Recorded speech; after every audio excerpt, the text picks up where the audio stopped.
books, the 7-day trial is completely free and you can cancel at any time during that trial. Stretching from west to east, Russia is a Goliath on the world stage. The country shares 20,000 kilometers in border with 16 states, 12 of which were formerly part of its contiguous territory during the Soviet era. Having such an extensive land border presents security liabilities, deeply so. The reasons for this are historical. With the advent of the Grand Duchy of Muscovy in the 15th century, the fledgling state faced an immediate geopolitical calamity. Surrounded by hostile powers, Moscow's anxiety could only be dampened by expanding its geographic barriers, be it rivers, lakes, mountains, or seas. Consequently, in the first centuries of its existence, Russia expanded at a rate of 1 Belgium per year.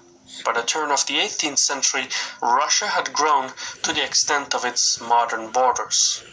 Even today, Russia's geography grants it substantial advantages. The frozen, amorphous crown of Arctic ice that adorns the Russian landmass deters any notion of a land-based invasion from the north. A naval approach to Murmansk and Arkhangelsk is unpalpable, even to the most experienced admirals. Doing so would require traversing two major choke points, the GI-UK Gap and the Bear Gap. The first referring to the open ocean between Greenland, Iceland and the United Kingdom, and the second being the gap between Svalbard Island and northern Norway. These choke points are easily defensible through the use of submarines, of which Russia has plenty. In the east, the rugged shorelines of Siberia fall away to the Bering Strait, the Sea of Okhotsk, and the Sea of Japan. The short distance between Alaska and Russia may seem traversable, but the Arctic climate, the strong tidal movement, and the presence of heavy firepower at either side restricts the movement of military forces across the strait.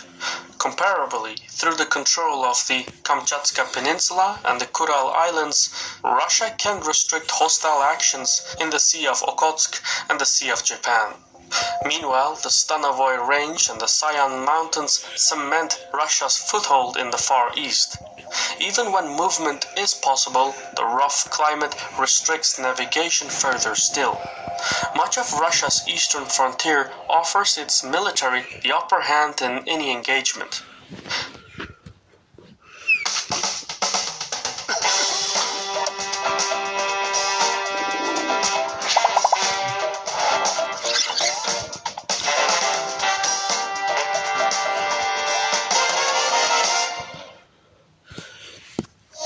Not in Jesus' life one unanswered prayer in his whole life. There is not in the Christian life either.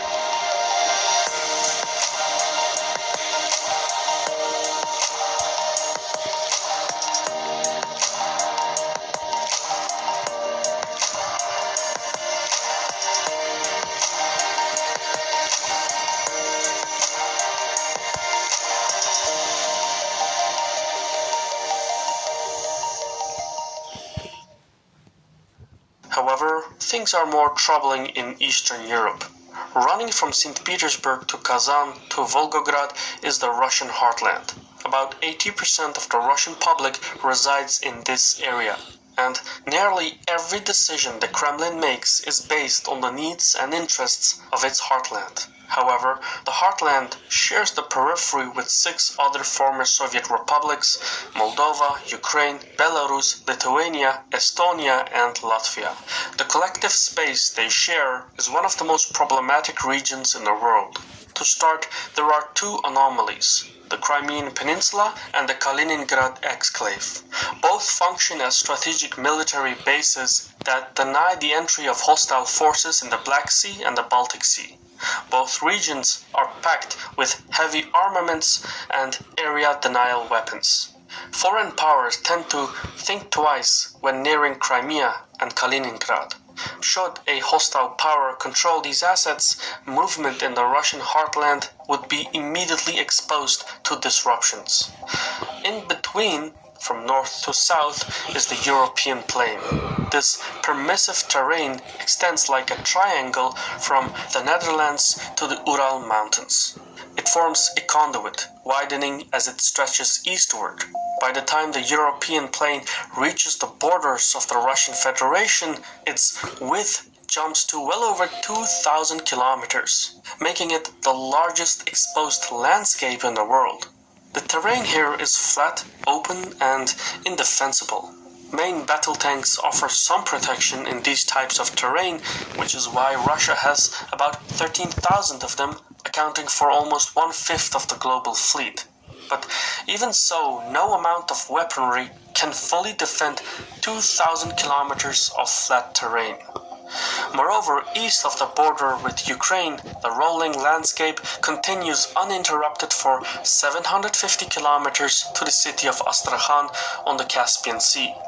Known as the Volgograd Gap, perhaps no region is more fundamental to the existence of the Russian state. Should a hostile force close this gap, it would effectively dissolve Russia's control over the Caucasus, the Black Sea, and the Caspian Sea. In both world wars, the German military attempted to close the Volgograd Gap, and in both attempts, Russia's survival hung on a knife's edge until long after the invasion was repelled. On the northern rim of the European border sit the Baltic nations. Historically lacking the strength to pose a threat to Russia alone, the Baltic states have often acted as conduits for great powers. From the Swedish invasion of Russia in the 18th century to the German offenses in the 20th century, plenty have tried entering the Russian heartland through the Baltics. The collapse of the Soviet Union placed the Baltics in the hands of NATO, which has granted the three republics the confidence to negotiate with Russia on equal footing, a stance that is nigh on impossible for other post-Soviet republics.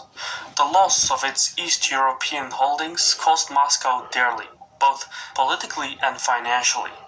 Moscow has been forced to maintain a massive border with